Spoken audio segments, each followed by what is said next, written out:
super bullish crypto company. This is one of the only companies smart enough to build the bridge between traditional finance and decentralized finance. Welcome to the Bean Pod. This is your place for all things stocks and crypto. From beginner tips to expert picks. Use this as fuel for your investing journey, because when you're in the know, your money will grow. This episode of the Bean Pod is sponsored by BitGet.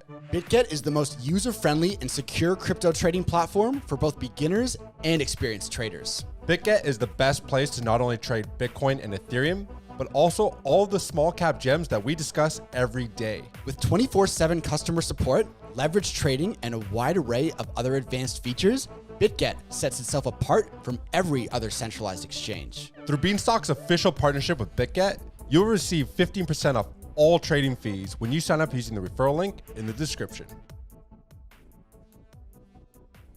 All views expressed by speakers on the Bean Pod are solely their opinions. You should not treat any opinion expressed on the Bean Pod as a specific inducement to make a particular investment or follow a specific strategy, but only as an expression of their opinion. This podcast is for informational purposes only.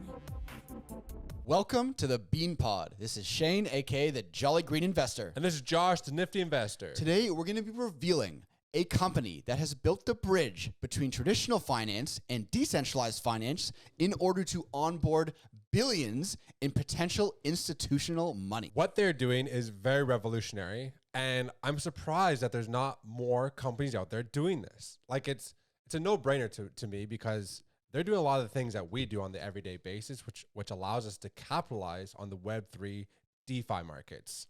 So this is a company that is publicly traded, but it's giving the everyday investor traditional means of access to Web3. And they've done it through a variety of different ways. They have a ton of different revenue streams.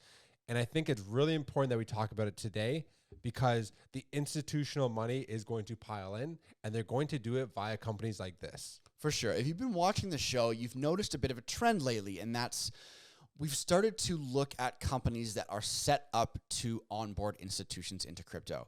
You can see what's been fueling the current crypto bull run, the current Bitcoin bull run.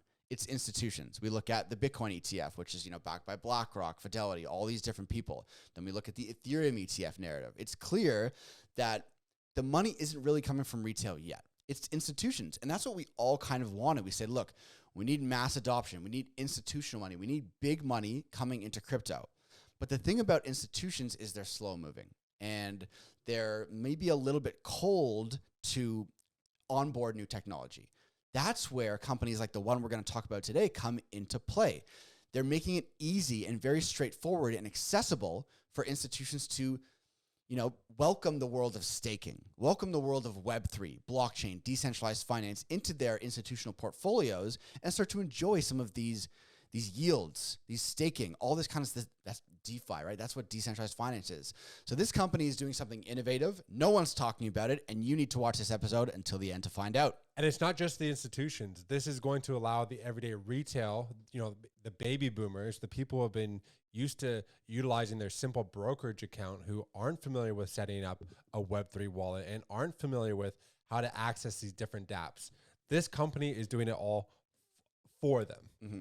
And it makes it really easy, and it's a way to generate yield, and it's safe and secure. So it gives investors that sense of security, which is really important. This company we've talked about before, actually, because of their collaboration with CoreDAO.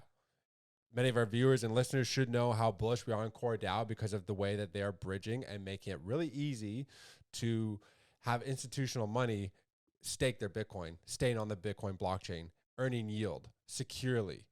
That's where this company comes into play, and that's what they're also going to be doing. 100%. So the name of the company we're talking about today is DeFi Technologies. Now, this is not actually a crypto coin. This is a crypto company. It's publicly traded on the American stock market, the OTC market. The ticker is DEFTF.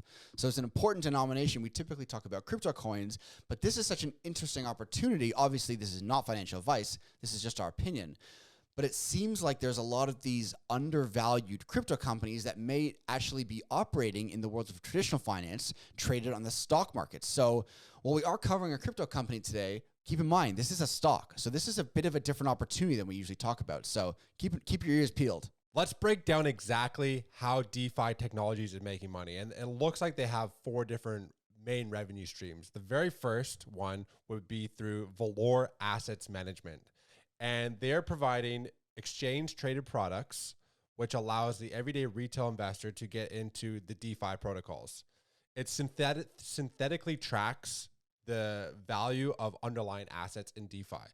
So it's kind of like the way these ETF works. You're not necessarily owning the Bitcoin itself, you're owning the synthetic aspect of it, which gives you that broader exposure to the market. I mean, that's such an important thing in investing is we know what institutions like. They like earning yield on their investments. And Bitcoin is already an asymmetric investment opportunity.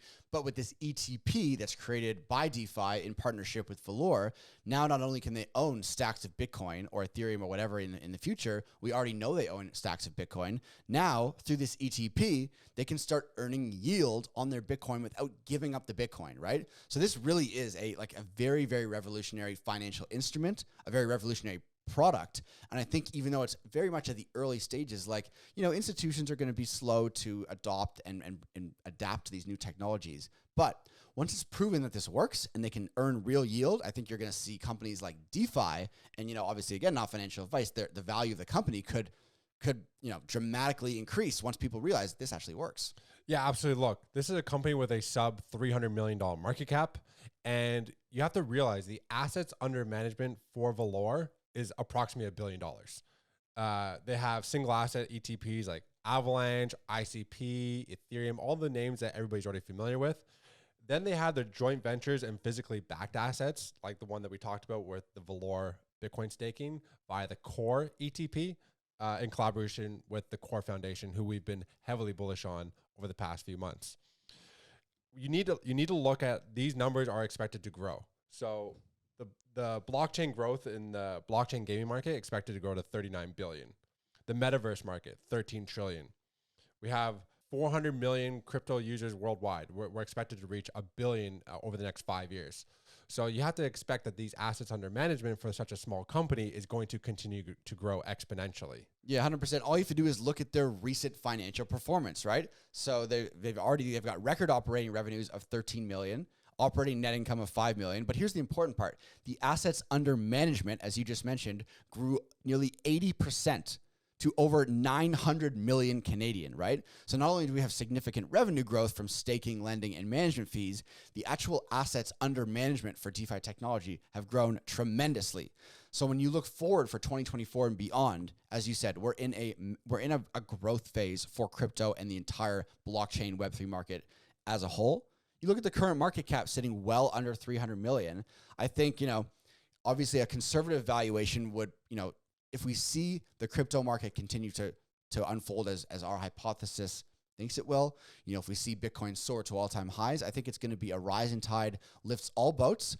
I wouldn't be surprised to see the valuation of the DeFi Technologies company and the stock go over $1 billion, right? So where that would put the share, you can look at the chart now and see the current valuation. Again, I have to say, not financial advice. This is just our opinion, but we like these innovative lower cap crypto stocks to potentially ride the crypto wave. I mean, we talked about the Coinbase stock on this show about a year ago, right? And the Coinbase stock went from 30 to 300? Yeah, crazy. So that's the large cap crypto stocks. Now we're talking about a smaller cap crypto stock because typically the large caps go first, then the smaller caps. So when you dig into what DeFi technology is doing and you look at their valuation, you say, well, this could be a hidden gem. Yeah, assets under management growing 800% since December of 2022, which is absolutely crazy. So they have 3 other ways they generate a lot of revenue. The other one is DeFi Ventures. And this is a really lucrative way of making some really good money. Kind of view it like a Pantera, if you will, another VC company that we've talked about in the past. So they're able to get diversified positions in different upcoming projects. So like the pre-seeds, the Series A funding, whenever you see like a coin is launching, the DeFi Technologies is able to get in at the ground level, which is going to help, their investors as well. They also have the DeFi infrastructure. So I'm not sure if many people know this, but they're running nodes on DeFi protocols. They have a partnership with Coinbase Cloud for secure node infrastructure. In addition to the running nodes on Solana, they're receiving rewards right now for securing the Solana network.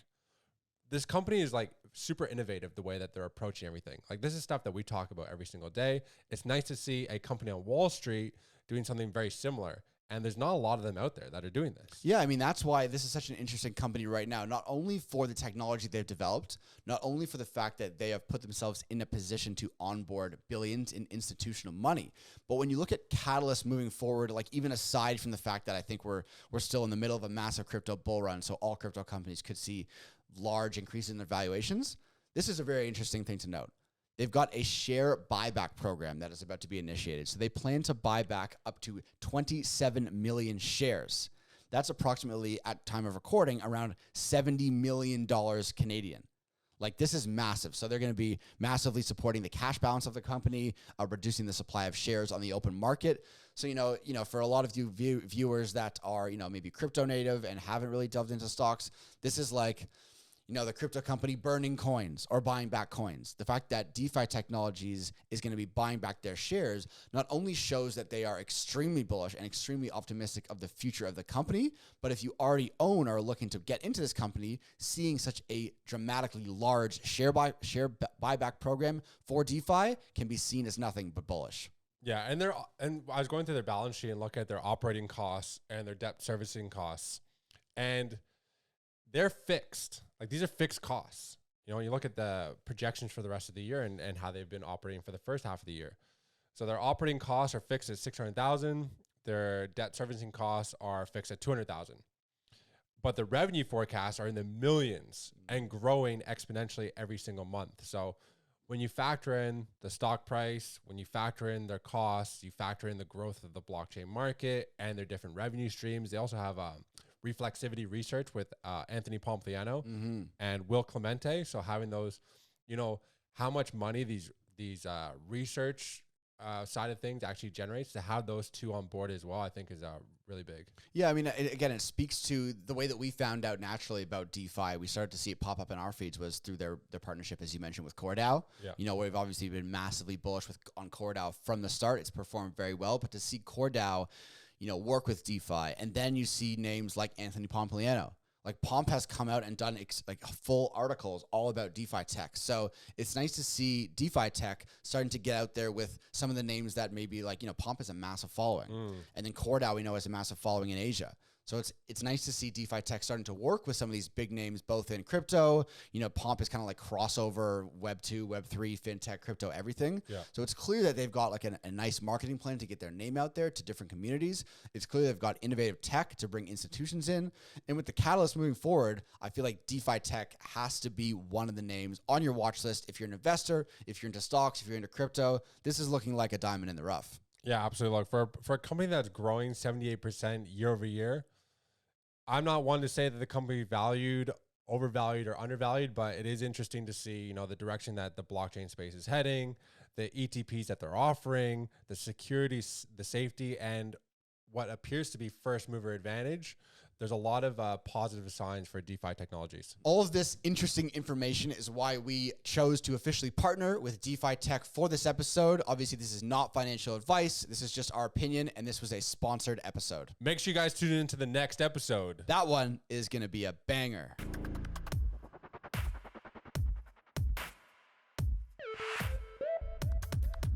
All views expressed by speakers on the BeanPod are solely their opinions. You should not treat any opinion expressed on the BeanPod as a specific inducement to make a particular investment or follow a specific strategy, but only as an expression of their opinion. This podcast is for informational purposes only.